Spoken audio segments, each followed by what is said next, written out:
Good day, class. In this lesson, we will work on finding the inverse of a matrix.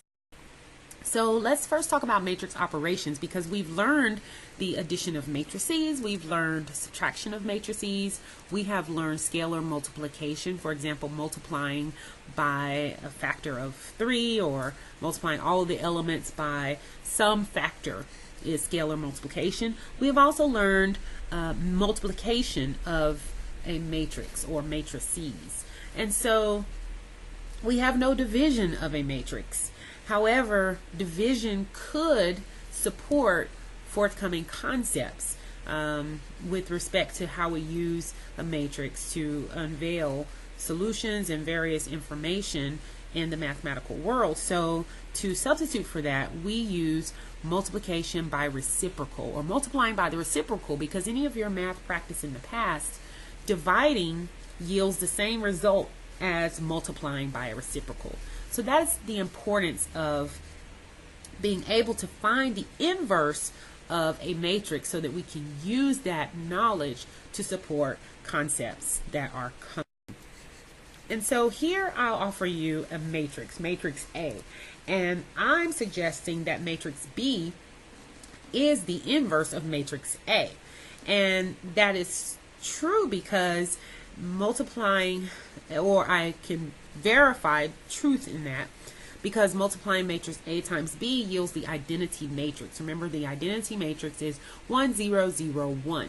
And so my multiplying matrix B times matrix A also yields 1, 0, 0, 1. That is the identity matrix. So let's take this. So if I multiply matrix A times matrix B, here is my pattern, and I simplify and I discover, oh, matrix A times matrix B yields 1, 0, 0, 1. And so now I'm going to multiply matrix B times matrix A, and the same thing occurs. The solution is 1, 0, 0, 1, that identity matrix. Therefore, I know for sure that matrix A is the, and matrix B is the inverse of matrix A, as well matrix A is the inverse of matrix B. And so with that, we know the importance of finding an inverse, and we know what an inverse looks like and how to verify that we have one. So notice how we're going to augment a matrix in order to find the inverse. This is one method by which we can find the inverse given a matrix. So we're given this matrix A, 2, -3, -4, 7. And here's the notation that we'll use to augment that matrix. We're going to manipulate it using that identity matrix 1, 0, 0, 1. And this piece is, this 1, 0, 0, 1 piece is going to transform during our augmentation, and and at the end of the process, it will reveal the new matrix, the identity matrix. So let's get started. Our first objective is to get a 1 in the first row, first column. So where that 2 is sitting, I want it to become a 1 because I want to transform that to the 1, 0, 0, 1 identity matrix. And so I'm going to multiply that 2 by 1/2. But whatever I do to that first row, first column, I need to do to the same to the entire first row. So I'm going to multiply the entire first row by 1/2, and notice what happens as this thing begins to transform. The bottom row was not manipulated. It remained -4, 7, 0, 1. The top row has all been multiplied by 1/2. So now we have 1, -3 halves, 1/2, and 0. Moving right along, we're going to carry this new first step, newly transformed matrix along with us. And our next objective is to focus on that the second row, first column. We want that to become a 0. So where that -4 is sitting, we want it to become a 0. So I'm going to multiply the first row elements by 4 and then add the results to the second row. So what you want to do in this case, now this is specific, that detail, multiply the first row elements by 4. I'm choosing 4 because it's going to create a positive 4, and then I can add or combine that with the -4, and that will make a 0. So notice how I have to manipulate the first row to create a number that can then be combined with the second row. And this is a technique that you're going to use because it will it augments. Someone has discovered for us that it will augment that the matrix and give you the 1001. I've tried other techniques, and I'm sure there are some to still be discovered, but I always struggle to make that 1 become a 1, remain a 1, make the zeros become a 0, remain a 0. And so this technique, by manipulating that top row and then combining that solution to the bottom row, is what creates that opportunity. So notice how I take the first row, multiply it by a number that will create the opposite of that bottom row. So I multiplied this 1 by a 4. So the 1 is in the parentheses, it's been multiplied by the 4, and then it's been added to the bottom row.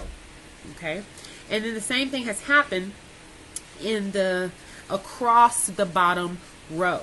Okay, I took the number in directly above it in row 1, column 2, and I multiplied it by whatever I multiply in the first. I have to use the same procedure. So I have to, for all of them, I have to multiply them by 4 and then combine it to the bottom row. So we really doesn't matter what happens numerically to those other elements. It's just that first element, that second row, first column, dictates the procedure, or dictates the values by which I'm going to multiply and add or combine. And so everything gets multiplied by 4 and added to the second row. Okay, so that happens in each element across that second row. And so that's going to yield a new second row of 0, 1, 2, 1. So notice how we're already transforming that matrix to display something else, to display that 1, 0, 0, 1. We're almost there. We just have one other element, that -3/2 needs to be converted. So if you need a chance to take some time, pause this section and just review and locate the pattern, you'll catch on very quickly and be able to identify how to the procedure in which we're using to augment it. So now we're looking at a matrix almost transformed, but I have one final objective in this example. It doesn't always work out in just 3 stages, but in this example it does. And so we need a 0 in that first row, second column, where that -3/2 resides. So what must we do? Remember, we have to entangle the bottom row, actually, just as we did in our last step. And so we're going to multiply that bottom row by 3/2 and then combine it with the numerator, combine it with the first row. Okay, add those results in this example to the first row. So here's what happens. Remember, only the first row is getting manipulated because it's driven by the element that I need to convert. And so in this case, we're almost at that 1, 0, 0, 1. And notice how what happens in element 1, 1. It remains a 0. And it remains a 1. And that's what we want. And that's why we use this technique, because you don't undo some of the progress that you've made in earlier stages. And so what happens, maybe you'll need to take some time to pause this and study the pattern. But what has happened, we now have the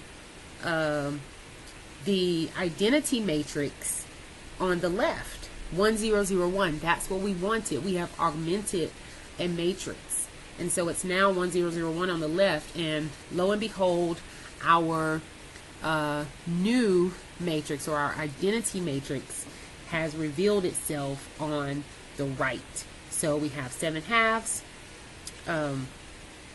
3/2, we have 2 and 1 in this example. So notice how we're going to augment a matrix in order to find the inverse. This is one method by which we can find the inverse given a matrix. So we're given this matrix A, 2, -3, -4, 7. And here's the notation that we'll use to augment that matrix. We're going to manipulate it using that identity matrix 1, 0, 0, 1. And this piece is this 1, 0, 0, 1 piece is going to transform during our augmentation, and at the end of the process it will reveal the new matrix, the identity matrix. So let's get started. Our first objective is to get a 1 in the first row, first column. So where that 2 is sitting, I want it to become a 1 because I want to transform that to the 1, 0, 0, 1 identity matrix. And so I'm going to multiply that 2 by 1/2. But whatever I do to that first row, first column, I need to do to the same to the entire first row. So I'm going to multiply the entire first row by 1/2, and notice what happens as this thing begins to transform. The bottom row was not manipulated. It remained -4, 7, 0, 1.